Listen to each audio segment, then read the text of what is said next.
When's the last time you had a conversation where you didn't feel like you needed to prove anything? There was no performance. It was just you, fully present, and you were fully you. In this episode, we're celebrating over 3 years of our podcast and reflecting on what it means to grow without forcing, to move without hustling, and to know ourselves not by what we do, but by how present we're willing to be. We talk about the beauty of showing up without a plan and the very real difference between doing and being. So if you're navigating your own dance between spending all your time planning and looking for a little bit of play, that place of growth and stillness, this episode's for you.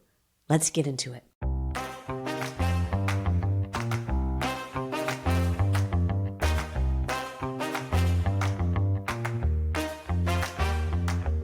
Hi there. Welcome to the Empowered and Embodied Show. I'm Kim Romain. And I'm Louise Neil. We're two transformational coaches who are also fellow travelers on the path of growth and self-discovery. And we're inviting you along for the ride. That's right. We're right here in the trenches with you, navigating the ups and downs of life. And each week we'll be sharing our own experiences, bringing you conversations with amazing guests, and exploring insights and strategies that have helped us find more clarity, confidence, and ease in our lives. And trust us, we do not have it all figured out. We're learning and growing right alongside you. So if you're ready to rise above the chaos, doubt, and confusion that sometimes life throws our way, and step into a more empowered and embodied version of yourself, then you're in the right place. Let's get started.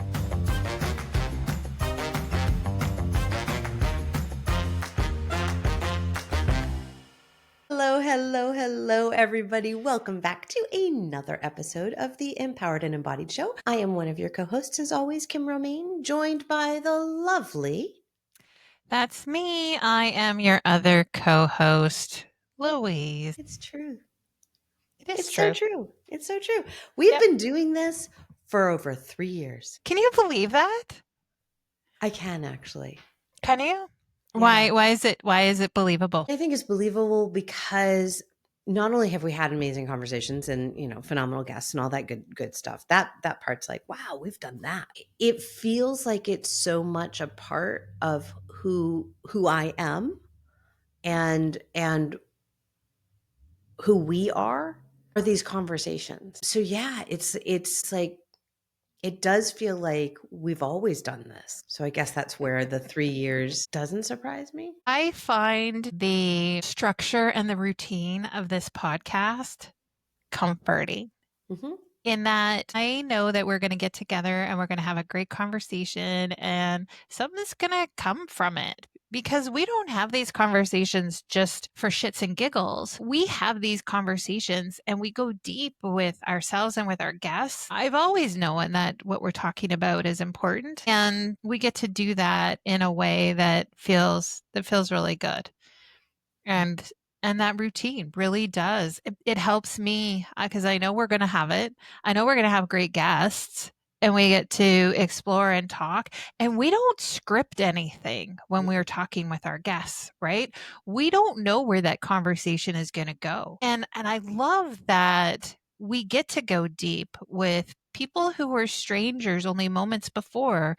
We come out at the end with a connection and with a friend, with community. And I really love that part of it too. Yeah. There's the aspect of growth, right? We can see it within the arc of even one conversation where each of us, we all walk away with something, right? It's part of why at the end of every conversation, we say, what is that thing? Like bring forward a thread for our listeners, for ourselves, so that we can revisit that and go, oh yeah, that's something I'm taking with me. And we've done that since the beginning. That hasn't changed. Mm-hmm. So we do get to learn something each time. We learn something about ourselves. We learn something about each other. We learn something about, whoever's at the table. When is it not okay to grow?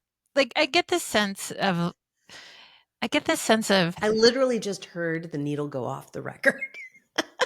No, I did. I love the question. Carry on. Well, it's like, when is it okay to just be? So we're living in a pretty crazy time. Mm-hmm.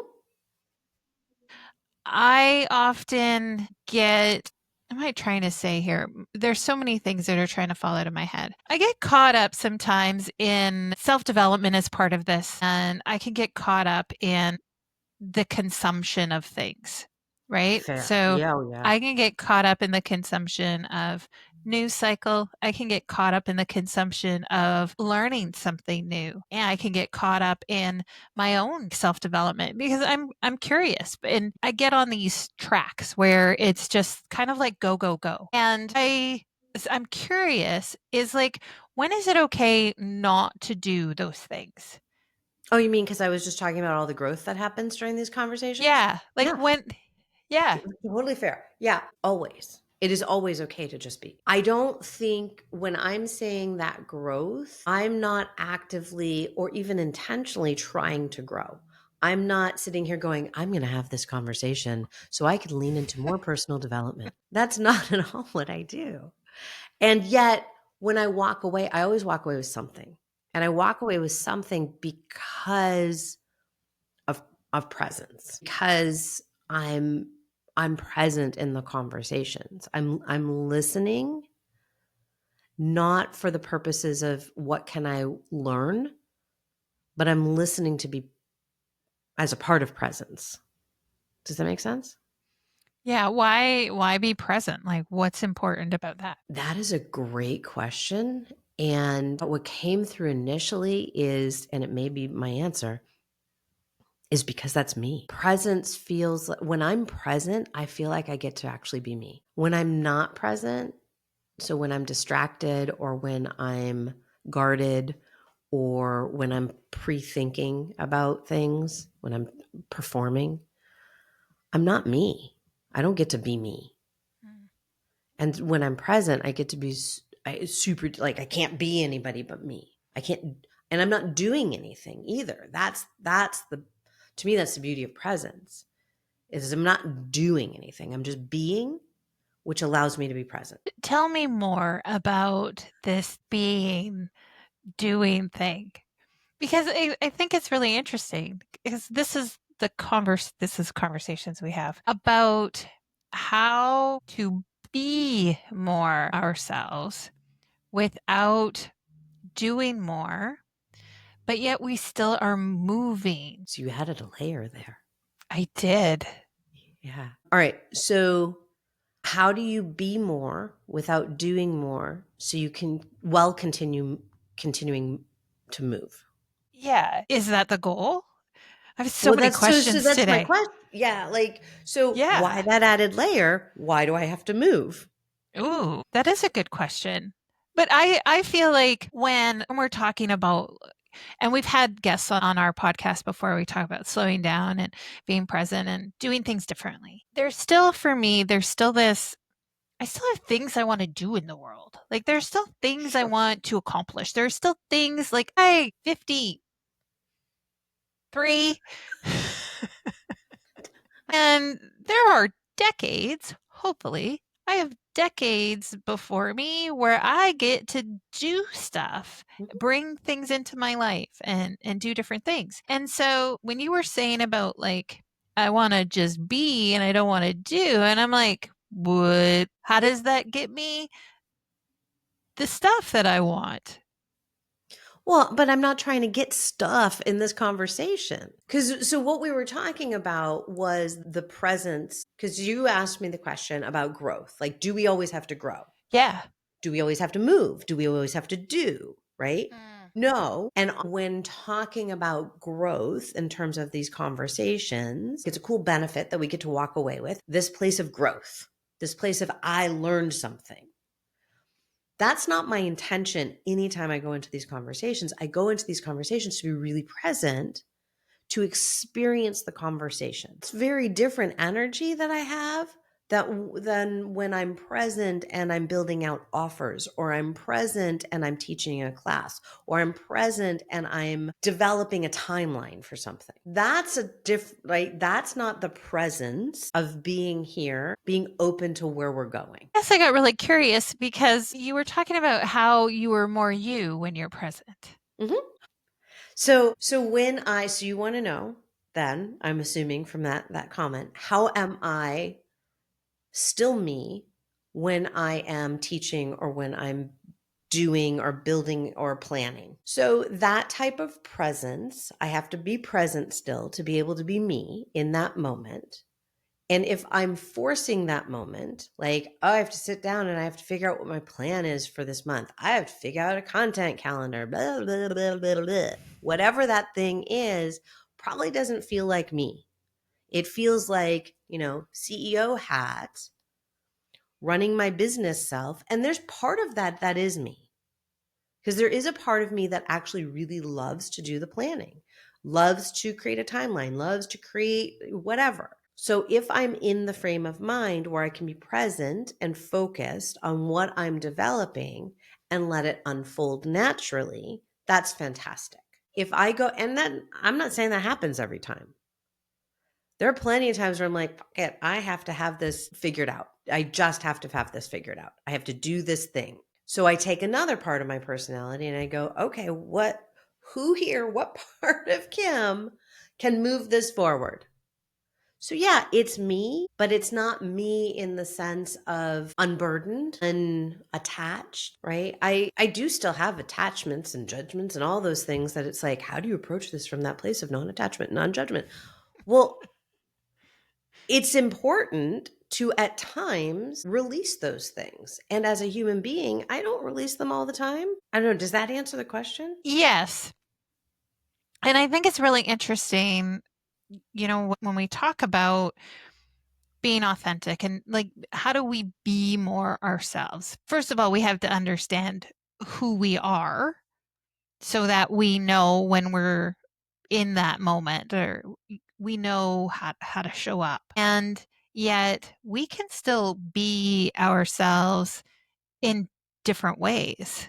Like we have multiple sides and dimensions of that. And I think, as you were talking, it's really interesting to be able to say, like, who do I want to be? What version of myself do I want to be in this moment? Who am I? What hat am I putting on? Right? Am I putting on my mom hat? Am I putting on my partner hat? Am I putting on my CEO hat? But understanding who you are in those moments, it doesn't have to be drastically different than who you are in this moment when you don't have any of those hats on. Yeah. I think there are 14,000 thoughts that want to come through. So one aspect of it is that we do have, as you said, there's so many different parts of us, so many different layers to us. It's why I developed this tool, the Strengthscape tool, because when we look at all these different elements of ourselves, what we can see where we're aligned. Sure, we can see why being present in these conversations feels very luxuriously me, like in a way that I'm not sometimes in other conversations or other parts of my day where I can just lean in and let time flow. And there are also the misalignments. There are the conflicting parts of self that become really challenging. So there is very much this part of me that loves the flow of let's just talk and let's just unpack things and let's just let it kind of simmer and move forward the way that it wants to. Very flowy. And then there is very much a very true to me, let's get shit done. Cut and dry, very candid, very direct. Let's just move on. And that is also part of me. It feels very different. And is also where I've spent a lot of my life. And so coming in these conversations and saying, I'm excited to open up and unpack whatever it is that comes forward is an exciting place to play. When I'm doing this with a client or with a group, I'm not receiving. I mean, I am. I do enjoy and I do walk away feeling full from those conversations, but I'm not receiving, right? I'm there to hold space for others and to guide and facilitate, advise, but I'm not receiving. In these conversations, I get to receive and give. Like there's a different kind of dance here that doesn't exist in a lot of places. And so that part of being me feels so good. Yeah. Yeah. It's understanding that. What part I often think of, I've said this before, right? Like it's me and all my parts, and we're on a school bus, and hopefully I'm the driver. And there's all of these characters in the back throwing juice boxes and bologna sandwiches often. There's a couple that are very quiet, reserved, that sit right near in the back that are like, I can't believe that those kids are doing that. I have those parts. Yep. And occasionally I notice as the driver, I'm actually not driving. I'm actually a passenger sitting there watching some young punk drive the bus. And it's like, how is that okay? But yet I'm doing it. So, but it's understanding that sometimes that little part of me actually needs to be driving the bus for a while. They are tired of bologna sandwiches and they want to feel a little bit in control, and they want to, right? There's a need there.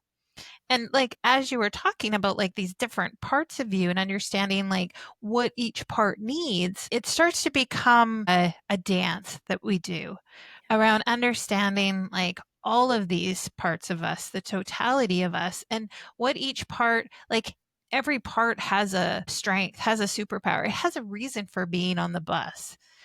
And understanding what that is a lot about, like, for me, what happens in these conversations, because it's like when I can be present, like when you're talking, when I'm immersed in this conversation, and like this one and others that we have with our guests, who knows where it's going to go? No idea who's driving the bus and who's gonna pick up on something and what that feels like. And that's truly like this really fun place to be. And I don't think we get to do that. And I say we as I mean the totality of we on this planet. We don't get to do that very often in a safe place or in a place that feels supportive, where we do get to be able to kind of sit back and see all of those things and what gets fed at that moment. We're usually like, who's driving the bus? Where are we going? And can everybody sit down and just eat your sandwich instead of throwing it at little Timmy's head? It's so true. Like, right. And that is the desire to have, like, here are the 5 bullet points of where we're headed in today's conversation. Sure. No, Yeah, we yeah. like even after the point when we do the show notes for these, we're like, I don't know, it just went over here. But they're real. They're real conversations. And I think that is when I was talking earlier about that growth, like what the joy that I get and why it's like, yeah, I can imagine it's been 3 years, because there's been so much that I've walked away with because these conversations are real, right? These are the types of conversations that I want to encourage others to have more often, where you don't know where they're going, you don't have an ulterior motive, you may not even have a topic, or you may have a topic and you go, I left that beside, like, at the entrance point, because where we're going is more interesting, which, by the way, is what happened in today's conversation. We think we always have the best intentions of like, what topic are we going to talk about today? And where could this conversation go? And then we hit record and it all melts away. Do you have any other place in your life where this happens? Yes, I do have some other outlets for this. Most of them are over Voxer with like 15-minute voice notes to each other. But it's reminiscent in many ways of 2 times in my life. One was university, where, man, we were a philosophical group of theater kids.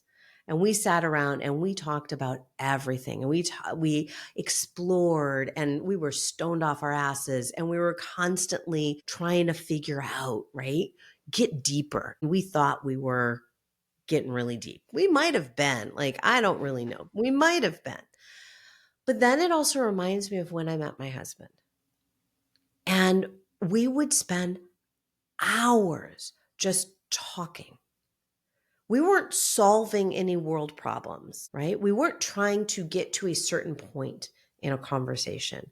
We were just conversing. And those two times, and maybe that's why I said it feels like me, because there's a freedom in it, right?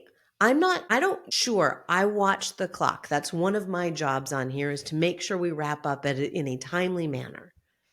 But that's not, I don't sit here and I don't try to steer or guide the ship. It's really that place of curiosity and of pure presence, of just saying, this is what wants to come forward. Just a few minutes ago, it was like 14,000 things wanted to come forward. I just picked one. Like, okay, that's the one that we're going to go with in this moment.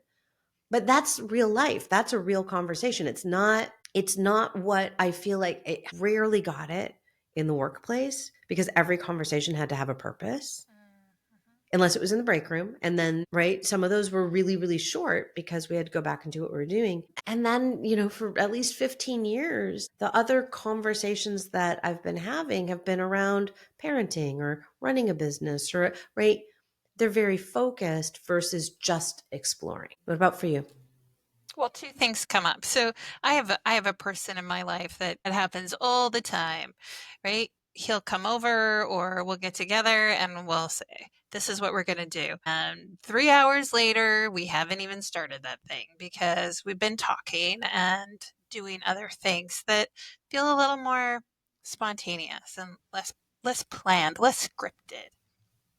And so I find that is a lot of fun. I'm also recognizing as well is to kind of bring that more into my arts and crafts, like the things that I'm doing. So the art that I'm doing, or the work that I'm doing. I often will think long and hard about, how do I want something to look, or what am I planning? How am I going to refinish this thing or do that. And as much as I like the plan, I'm doing this with my trip too. As much as I like to plan, I love the letting go once you get started and to be able to explore. So I know that the plan has this backup. I always have a backup, and yet I can take it where it needs to go. I can go on a road trip after planning for weeks. I can go on a road trip and not do any of the things I've read about or any of the things I planned and still have a fabulous road trip.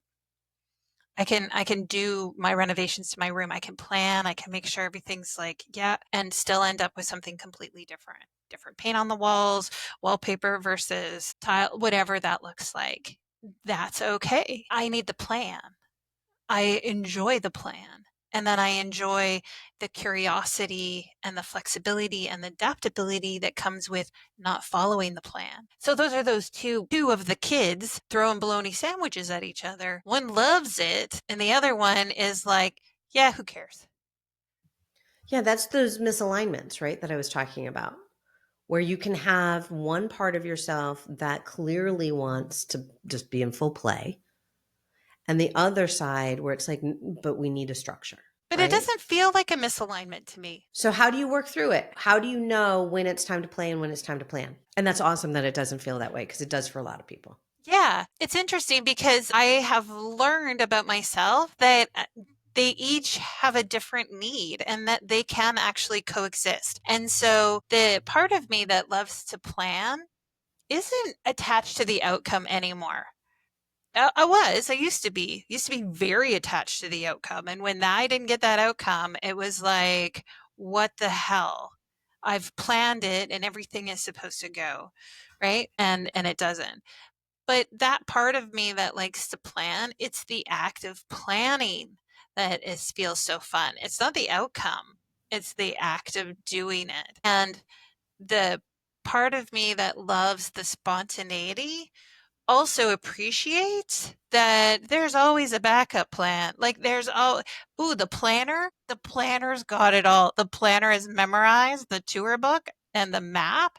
And so I don't have to worry about what may or may not happen because the planner will kick in at some time in the future if I need them and just take over and it will end all well.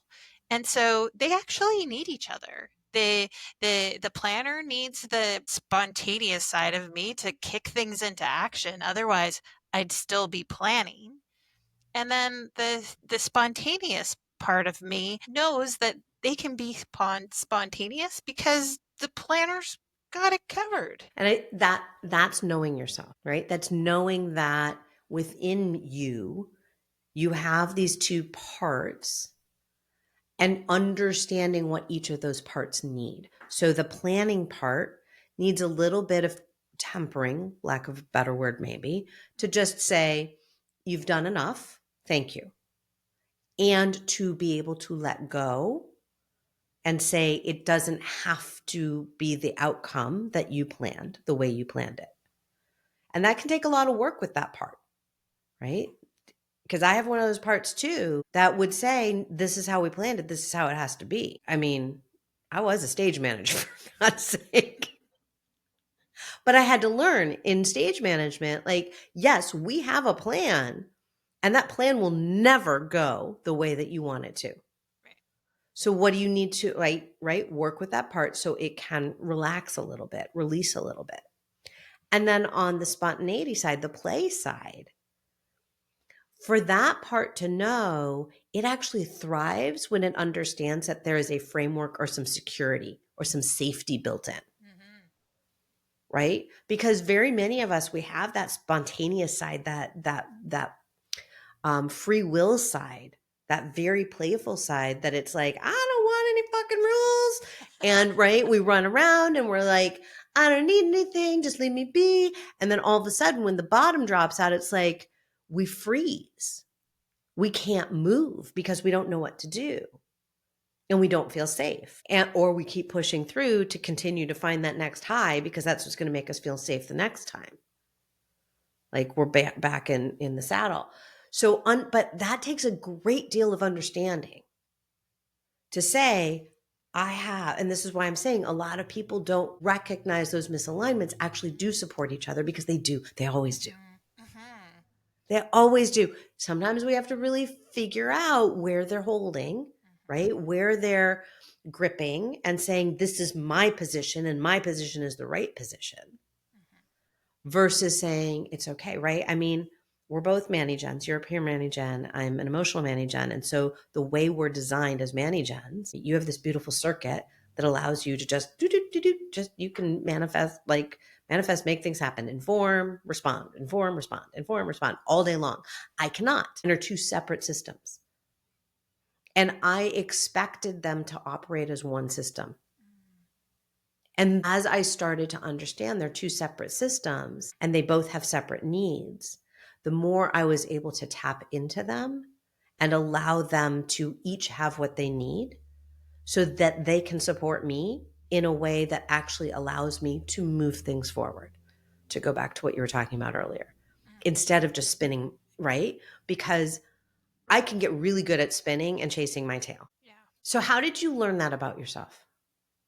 About my parts or about how you work with the needs of the different things, and so one isn't trying to take over the other. So sure, coaching. Here's a plug for our services. Commercial break. We'll be right back. It's because and I say that because before I even knew what coaching was, or that it was a thing that could benefit me or that people did, I was so busy doing. I didn't have time to get to know myself. And as busy as I was, I thought I was moving forward, it really slowed me down. And I've talked before on this show about how I do feel like there are some things that I am learning for the very first time in my 50s that many people who are more in tune with their bodies, their emotions, they've learned a long time ago. I was frozen. We talked about this before. Like feeling really frozen in my body and not accessing the beautiful parts that were below the neck. Very, very heady. And it was actually through coaching that I was able to kind of release some of that. I guess like thaw some of that hamster wheelie stuff and actually have a look around. And when I looked around, internally, I was like, well, there seems to be some conflicts going on. There are some misalignments happening. Like, what's going on? And that's when the vision of the bus and the kids throwing bologna sandwiches at each other has stuck with me, because that was very much how I felt. But I only discovered that through a coach. And I only discovered that because I took the time 1 hour a week to explore myself. And before I was just too busy to do stuff like that. Like, who does that? I've got stuff to do. Shit has to get done and I'm the one doing it. And it's that pushy. And so that was one thing. And I'm going to say therapy is the other. Because what you just described, a lot of people would be like, but isn't that therapy? Ooh, no.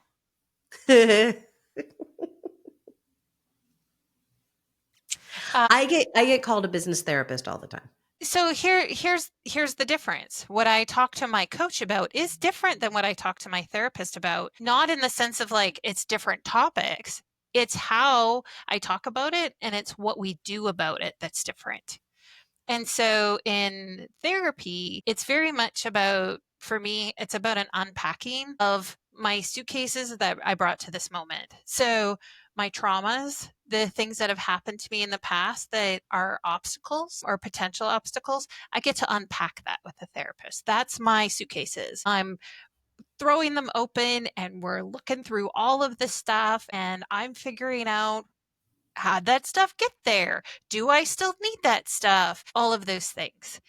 With coaching, it's like, ooh, I get to show up on the platform, 9 3/4. I get to show up on the platform, and with a coach, I get to decide what train I'm going on. I get to decide where I'm heading, and I don't have to unpack my suitcase to do that. I do that in therapy. And so to me, that's the difference, is they play well together. I think a therapist and a coach absolutely are part of my dream team. But that to me is the difference, is that I get to figure out what train I'm hopping on with my coach, and I get to figure out what the fuck's in my suitcase with my therapist. It's so interesting, right? Because this people call me a coach all the time. And I'm like, I use coaching as a tool because I don't see what I bring to the table is not just coaching. I'm also not a licensed therapist. Sure. Right? Will we unpack some stuff? Absolutely. But when we're unpacking stuff, I'm really clear to say the why is not important in our conversations. Absolutely. And it's fascinating because I feel like we were taught to get to the why, right? We need to understand why. Why do I behave this way? Well, if you want to know why you behave a certain way, I have a ton of tools that can diagnose, quote unquote, diagnose you, that can give you an analysis or an assessment of why you're doing what you're doing. What good does that why do you? Now you have that information, right? In a therapeutic sense, sometimes that why can be healing, right? If we're talking about it from a therapeutic sense. From the place that you come from as a coach and that I come, right, as a guide or as an advisor or even as a mentor, what I'm looking at is less the why and it's more it's not even the what. It's like, I don't care about what that thing is. What I care about is you're saying you want to be on this train, right? We've together figured out which train you want to get on. You said you want to get on that train. So why are you still standing here on the platform? Now I'm saying why, but I don't actually want your story. The story doesn't matter. What matters is that we figure out the way to get you on the train. Maybe it's actually the wrong train. Maybe you're saying that's the train because you have this conditioning, because you're listening to certain voices that are not actually yours. Maybe it's the right train, but it's the wrong time. It's not going to get you to the destination at the time that you want. Maybe it's the right train, but the wrong car. So let's look at what are all of the different ways that we can explore the train, that we can explore the possibilities, right? Is there another train leaving from a different station? Maybe we need to go walk for a little while or get in a car or on a bus before we get on the train. So that kind of exploration can be really helpful as we're starting to understand that, right? Who's throwing baloney where? Sure. And that way we can say, oh, this person over here, this part of me is throwing baloney because it doesn't want to plan. It just wants to play. And this one is throwing baloney because it doesn't want to play as much. It wants to plan. Well, friends, we're on the same frickin' bus. We're in the same train together. So if we want this train to go forward and not be stalled out, what do we need to do? And so that's very different. And it is why I would agree, having a team of people come together, a therapist, a coach, a guide, an advisor, like whatever those terms are that people want to throw out, having a team of support that you can lean into so you can figure your own shit out. Yeah. And it's cool because we started this conversation around like being, doing, and moving. And this idea of the train or whatever it is that pick a mode of transportation. But the idea of this train is that other than a unicycle, you can, if it's a unicycle, like go for that. There's a moving component to it. It's a moving from here to somewhere else, because that's what I believe is that's life, right? We use it. We move through life. How are we choosing to move through life? Are we choosing to move through life with a lot of luggage or none? Are we choosing to ride a unicycle or hop on a jet plane? Are we choosing to do it with friends or do it on our own? And it's all of this stuff that we talked about. It's the being of ourselves that actually allow us to move through life with more ease, with more self-awareness, with more joy for the journey, and not be so worried about the destination. Yeah, I think that's my takeaway from our conversation today. It's the joy of the journey. Because, right, we get so hung up on the destination. Yeah. And in our conversation where we started, right, we started talking about the celebration of where we've been for the last 3 years, not where we're headed. Yeah, it's the joy of this journey. Like right now, it's the joy of this conversation. Yeah. Yeah. Yeah.